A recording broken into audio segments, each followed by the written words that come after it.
Now, what the hell happened? The hats work. Those stupid hats. Those hats that look like they were printed at a kiosk in the middle of a Westfield mall. But it's exciting because if you're here through 2028 at least, and I hope longer than that, you'll get to be here when Trump runs for president again. No. Trump just called Jimmy Kimmel a no-talent hack. But wait till you hear Kimmel's comeback about Trump's wet carrot personality. Before we move on, I'd like to ask you a small favor.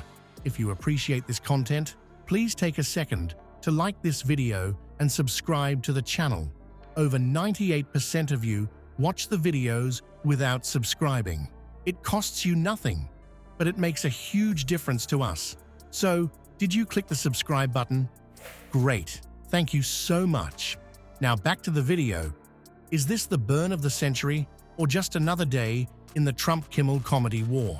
We've got all the juicy details that'll make you laugh, cringe, and maybe even snort your coffee. Imagine a world where covfefe is a real word and hamberders are on the White House menu. Welcome to Trump's America, folks. Our former president has a knack for turning the English language into verbal spaghetti, and boy, does it make for some entertaining TV. Trump's been mangling words since he first stepped into the political spotlight. Remember when he tweeted about covfefe in the middle of the night? The internet went wild trying to figure out what the heck he meant. But as the evening went on and the results came in, almost every anchor looked like a child slowly realizing that no one was showing up to his birthday party. I had the weirdest dream last night. Remember that guy who used to host The Apprentice? I dreamed we elected him president. I have a question I've always wanted to ask somebody who went to the Met Gala. Yeah. Why would somebody go to the Met Gala? Was it a secret code? A cry for help? Nope, just Trump being Trump. But here's the kicker. This guy claims he has the best words. Yeah, right. And I'm the Queen of England. Trump's speeches are like watching a linguistic car crash in slow motion. He starts a sentence, forgets where he's going, takes a detour through Crazy Town, and somehow ends up talking about how great his hair is. Let's not forget the time he served up hamberders to some college football players. I mean, come on.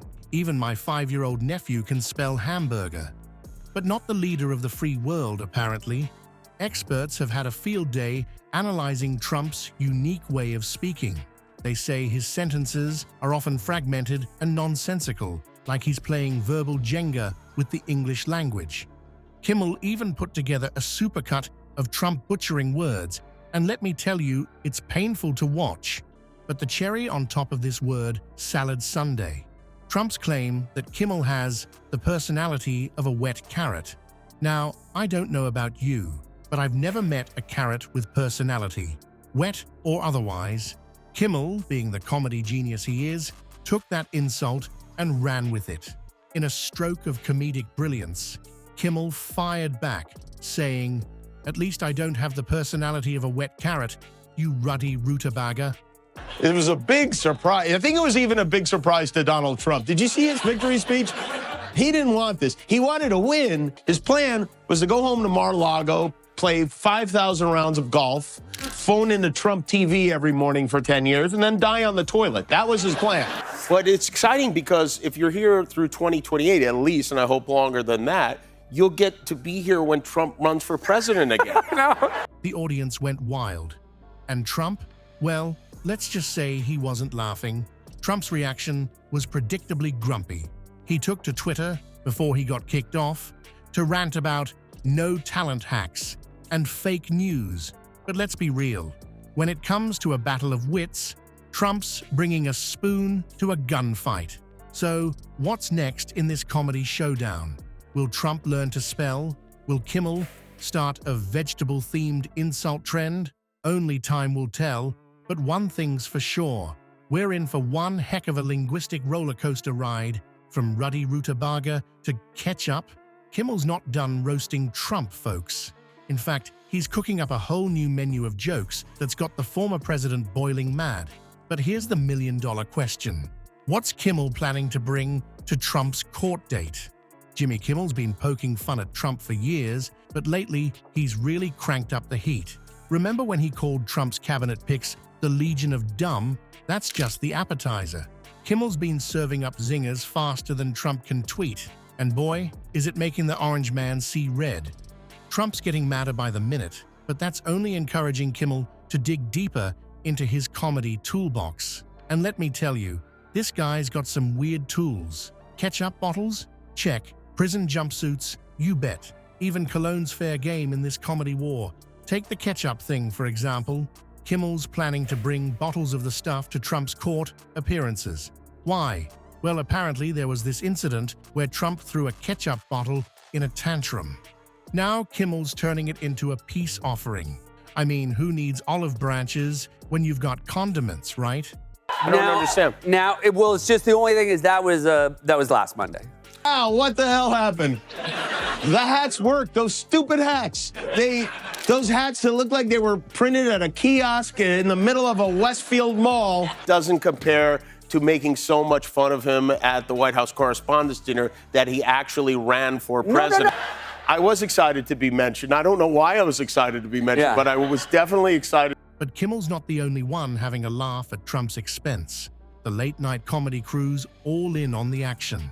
Stephen Colbert, Jimmy Fallon, they're like a bunch of comedians at a roast, and Trump's the guest of honor. Or dishonor, depending on how you look at it. And just when you think Kimmel's run out of material, he imagines joining Trump in the slammer just to keep the jokes coming. Picture this. Kimmel in a matching orange jumpsuit, cracking wise about Trump's hair care routine in the prison showers. It's like a twisted buddy comedy nobody asked for, but everyone secretly wants to see. But here's the thing, under all the laughs, there's a serious point. Kimmel's not just telling jokes, he's using humor to shine a spotlight on some pretty heavy stuff. It's like he's serving up a truth sandwich, and the bread is made of laughter. So, what's next in this comedy showdown? Will Trump learn to take a joke? Will Kimmel start a ketchup-based political movement? One thing's for sure, in this battle of wits, Trump's bringing a spork to a comedy knife fight. And Kimmel, he's just warming up. So, what's the big deal about all this Trump-Kimmel drama? Well, folks, it's not just about laughs. Comedy's got some serious muscle when it comes to calling out political nonsense. It's like a spoonful of sugar that helps the medicine of truth go down. Here's the thing, about a quarter of Americans are getting their news from late-night comedy shows. That's right. While Trump's tweeting, people are tuning in to Kimmel and crew for the real scoop. It's pretty wild when you think about it.